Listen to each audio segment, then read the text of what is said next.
በስመ አብ ወወልድ ወመንፈስ ቅዱስ አሐዱ አምላክ። አመስራ ወሰዱሱ ለወርኃ ኅዳር በዛቲ ዕለት ኮኑ ሰማዕተ ቅዱስ በላርያኖስ ወእኅቱ ታትቡስያ። አንድ አምላክ በሚሆን በአብ በወልድ በመንፈስ ቅዱስ ስም ኅዳር 26 በዚች ቀን ቅዱስ ቢላርያኖስ ሚስቱ ኪልቅያና እና እህቱ ታቱስብያ በሰማዕትነት አረፉ። ይህም ቅዱስ የሮም ሀገር ሰው ነው። ወላጆቹም አረማውያን ናቸው። ከሮሚ ሀገር ከታላላቆች ሰዎች ልጆች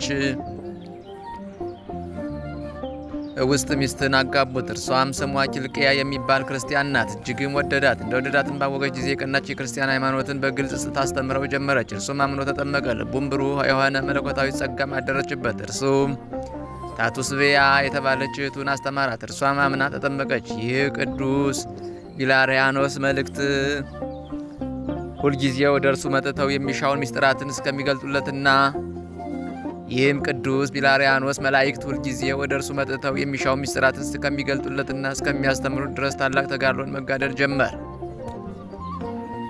ከሃዲው ዲዮቅልጥያኖስን በነገሰ ጊዜ ክርስቲያኖችን አሰቃያቸው። ብዙዎችንም አሰቃይቶ በሰማዕትነት አረፉ። ይህም ቅዱስ ቢላርያኖስም ከእህቱ ታቱስብያ ጋር እየዞሩ የሰማዕታትን በድናቸውን እያነሱ የሚቀብሯቸው ሆኑ። አንድ ክፉ የሆነ ሰውም ባወቀባቸው ጊዜ የንጉሥ ወዳጁ ለሆነ ለአግማስዮስ ሂዶ ነገረው። እርሱም ወደ እርሱ እንዲያቀርቧቸው አዘዘ። በፊቱም በቆሙ ጊዜ ስለ ሃይማኖታቸው ጠየቃቸው። እነርሱም ክርስቲያኖች እንደሆኑ አመኑ። ይህም መኮንን ሸነገላቸው። ለአማልክት ይሰዉት ዘንድ ብዙ ቃል ኪዳንም ገባላቸው። እነርሱ ግን ላልሰሙትም። እንዲህም ብሎ አስፈራራቸው። ካልሰማችሁኝና ለአማልክት ካልሰዋችሁ እኔ በጽኑ ስቃይ አሰቃያቸዋለሁ አላቸው። እነርሱም ስቃይን ከቶም አልፈሩም። ጽናታቸውንና ትዕግስታቸውንም አይቶ አንገታቸውን ለሚቆርጥ አሳልፎ ሰጣቸው። ራሶቻቸውንም በቆርጧቸው ጊዜ ከዚህ ያሉ ሁሉ ነፍሶቻቸውን በደስታ ሲቀበሉ ብርሃናውያን መላእክትን አዩአቸው። መኮንኑም ይህን አይቶ ክብር ይግባውና በጌታችን ኢየሱስ ክርስቶስ አመነ። ንጉሱም ሶስት ቀን አሰረው። በአራተኛውም ከእስር ቤት አውጥቶ ራሱን በሰይፍ አስቆረጠው። ከቅዱስ ቢላርያኖስና ከሚስቱ ኪልቅያ ከእህቱ ታቱስብያ ጋር የሰማዕትነት አክሊልን በመንግሥተ ሰማያት ተቀበለ። እግዚአብሔር ምስጋና ይሁን። እኛንም በቅዱሳን ሰማዕታት ጸሎት ይማረን፣ በረከታቸው ከእኛ ጋር ትኑር ዘላለሙ አሜን። ሰላም ለቢላርያኖስ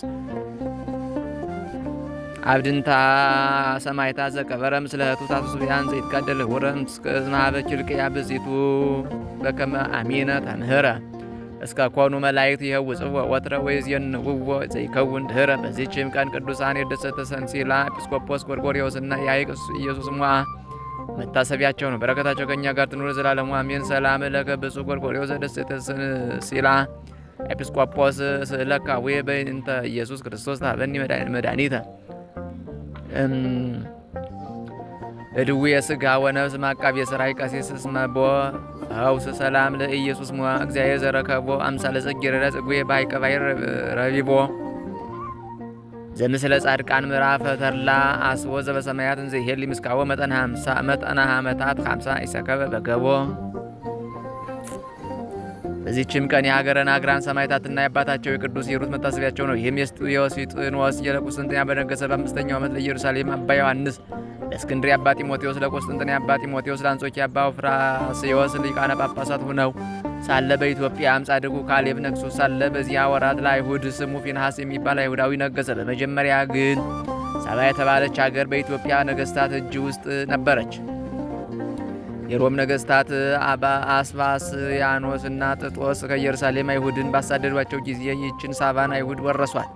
በውስጧም በኢየሱስ ክርስቶስ የሚያምኑ ብዙዎች ክርስቲያኖች የሚኖሩባት ታላቅ ከተማ አለች። ይህም የተረገመ አይሁዳዊ ፊንሐስ ሊያጠፋት በመጣ ጊዜ ይህችን የከበረች ሀገር በመስቀል ምልክት በዙሪያዋ ያለ ቅጽሯን በበሮቿና በግንብ አጥሯ ላይ ያሉ ብዙ አርበኞች ሰራዊትን አይቶ በምንም ምክንያት ሊገባባት ስላልተቻለው ተቆጣ። እግዚአብሔር አጽንቷታልና። ነገር ግን በውጭ ያገኛቸውን ገበሬዎች ገደለ። ታናናሾችንም ማርኮ ለባሮቹ ሰጣቸው። ይህም ዲያብሎስን የሚመስለው አይሁዳዊ የኦሪትና የነቢያት ፈጣሪ በሆነ በእግዚአብሔር ስም እየማለ በተንኮል መልእክትን ላከ።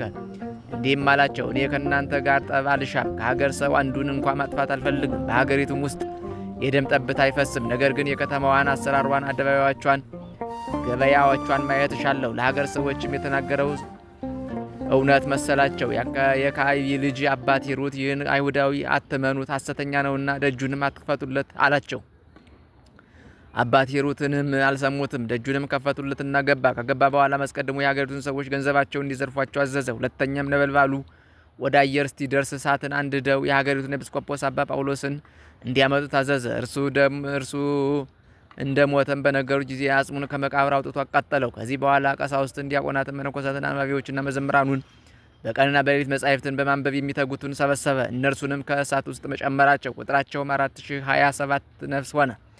ክርስቲያኖችን በዚህ ሊያስፈራራቸው አስቧልና። ዳግመኛም የብረት ዛንጅር በቅዱስ አባት ሂሩት አንገት ውስጥ እንዲያስገቡ እጆቹንና እግሮቹንም እንዲያስሩ ታዘዘ። ታላላቆችንና የሀገሪቱን መኳንንትንም እንዲያስሯቸው ክርስቶስን የማይክደው ሁሉ እንዲህ ተሰቃይቶ በክፉ አሟሟት ይሞታል የሚል አዋጅ ነጋሪ እየጮኸ በከተማ ውስጥ እንዲያዞሯቸው አዘዘ። ቅዱሳን የክርስቲያን ወገኖች በሰሙ ጊዜ እንዲህ እያሉ ጮኹ። እኛ ያመንበትንና በስሙ የተጠመቅንበትን ክብር ይግባውና ክርስቶስን አንክደውም። ይህ ርጉም አይሁዳዊም ሰምቶ ወንዶችና ሴቶችን፣ ወጣቶችና ሕፃናትን፣ ሽማግሎችን ሁሉንም እንዲገድሉ አዘዘና ገደሏቸው። ቁጥራቸውም 4252 ነፍስ ሆነ። ከዚህ በኋላ የቅዱስ ሂሩትን ሚስት ቅድስት ድማህን ከሁለት ሴቶች ልጆቿ ጋር ያዟት። እነርሱም በቤታቸው መስኮት ከሚገባው በቀር ፀሐይ ያልነካቸው ናቸው። ደርሰውም በአይሁዳዊ ንጉሥ ፊት በቆሙ ጊዜ እርሱም ሃይማኖታቸውን ያስገዳቸው ዘንድ በብዙ ተንኮል ይሸነግሏቸው ጀመር። እምቢ ባሉትም ጊዜ ራሳቸውን መሸፈኛ እንዲገልጧቸው አዘዘ። የሀገር ሴቶችም እስከሚያለቅሱ ድረስ ከልጆቹም የምታንስ አንዲቱ ዕድሜዋ 12 ዓመት የሆነ ከንጉሱ ፊት ላይ ምራቋን ተፋችበት። ወታደሩም አይቶ ሰይፉን መዞ አንገቷን ቆረጠ፣ የእህቷንም አንገት ቆረጠ። ይህ ረከስ አይሁዳዊ ንጉሥም ለቅድስት ድማ የልጆቿን ደም እንዲያጠጧት አዘዘ። እርሷም ቀምሳ የሕያው እግዚአብሔር ልጅ ጌታዬ ኢየሱስ ክርስቶስ ሆይ አመሰግናለሁ፣ እንደ ቁርባን መስዋዕት የሆነውን የልጆችን ደም እኔ ባሪያህ እንድቀምስ አድርገሃልና አለች። በዚያን ጊዜም እርሷንም በሰይፍ አንገቷን እንዲቆርጡ ዳግመኛ አዘዘ። ተጋድሏቸውንም ፈጸሙ። ከዚህ በኋላ ቅዱስ ሂሩትን ከእስር ቤት እንዲያመጡት ንጉሥ አዘዘ። ከእርሱም ጋር 1040 እስረኞች ሰዎች አሉ። ሃይማኖትንም ይተው ዘንድ አስገደደው። ቅዱስ ሂሩትም ንጉሡን እንዲህ አለው፣ ክብር ይግባውና ጌታዬን ኢየሱስ ክርስቶስን እያመለኩት ስኖር 78 ዓመት ሆነኝ። እስከ 4 ትውልድ ለማየትም ደርሻለሁ። ዛሬም ስለከበረ ስሙ ምስክር ሆኜ ስሞት እጅግ ደስ ይለኛል። እኔ እኮ አስቀድሜ መሐላህን እንዳያምኑ ለወገኖች ነግሬያቸው ነበር። አንተ ሐሰተኛ ነህና፣ ነገር ግን ይህ ሁሉ በእግዚአብሔር ፈቃድ ነው የሆነው። ለዚህም ተጋድሎ ላደረሰኝ ለእርሱ ምስጋና ይሁን። ለንጉሡም ይህን ሰምቶ ተቆጣ። ወደ ወንዝም ወስደው በዚህ አንገቱ እንዲቆርጡ ታዘዘ። ቅዱስ አባት ሂሩትን በሰማ ጊዜ ደስ አለው። የሮምንና የኢትዮጵያን መንግስት ያጸና ዘንድ የተረገመ የአይሁዳዊንም መንግስት ያጠፋ ዘንድ ወደ እግዚአብሔር ጸለየ። ሕዝቡንም ባረካቸው።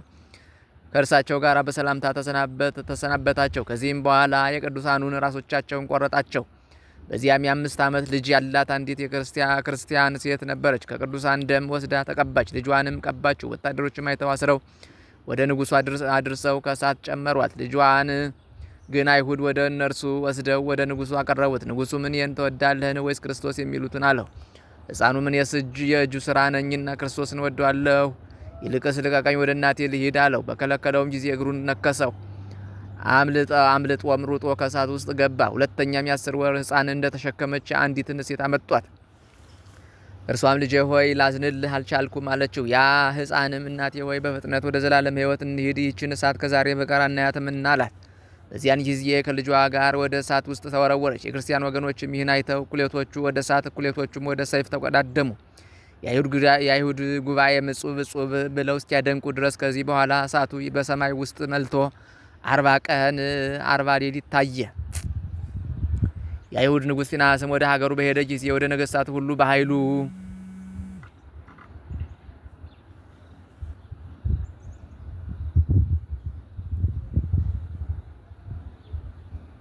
የአይሁድ ንጉሥ ፊናስም ወደ ሀገሩ በሄደ ጊዜ ወደ ነገሥታቱ ሁሉ በኃይሉ እየተመካ ላከባቸው። የሮሜ ንጉሥ ዮስጦስም ሰምቶ ወደ እስክንድርያ ሊቀ ጳጳሳት ወደ አባ ጢሞቴዎስ ላከ። በሀገረ ናግራ ለሚኖሩ የክርስቲያን ወገኖች ደማቸውን ይበቀል ዘንድ ለኢትዮጵያ ንጉሥ ለካሌብ መልእክትንም ላከ።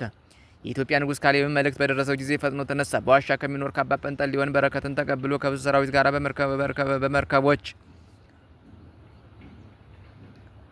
ተጭኖ ሄደ። በደረሰም ጊዜ የሳባን ንጉሥ የፊንሐስን አገር አጠፋ። ሰውም ሆነ እንስሳም ሆነ ሸሽቶ የሚያመልጥ እንኳ ምን ሳያስቀር አጠፋቸው። የናግራንን ከተማ ሕንፃዋን አደሰ። የሰማዕታትን መታሰቢያ ቆመ። ከዚህ በኋላ ወደ ሮም ንጉሥ ዮስጦስ ወደ እስክንድርያ ሊቀ ጳጳሳት አባ ጢሞቴዎስ የምስራች ላከ። እነርሱም ሰምተው እጅግ ደስ አላቸው። እግዚአብሔርንም አመሰገኑ። ለእግዚአብሔር ምስጋና ይሁን። እኛንም በሊ ሰማዕታት ጸሎት ይማረን፣ በረከታቸው ከእኛ ጋር ትኑር ለዘላለሙ አሜን። ሰላም እብል ስነክሙ ማዕድመ ከዋክብተ ናግራን ሰማዕታት ዘአብርሃይክሙ ዓለመ አራቄ ኩኑነ ወመስተሳልመ በቅድመ አምላክ ፈታዬ አመ ኃጢአትነ ቆመ በይንተ ስሙ ዘአዋአይክሙ አርይዎ ደመ በይንተ ስሙ ዘከአውክሙ አርይዎ ደመ። በዚችም ቀን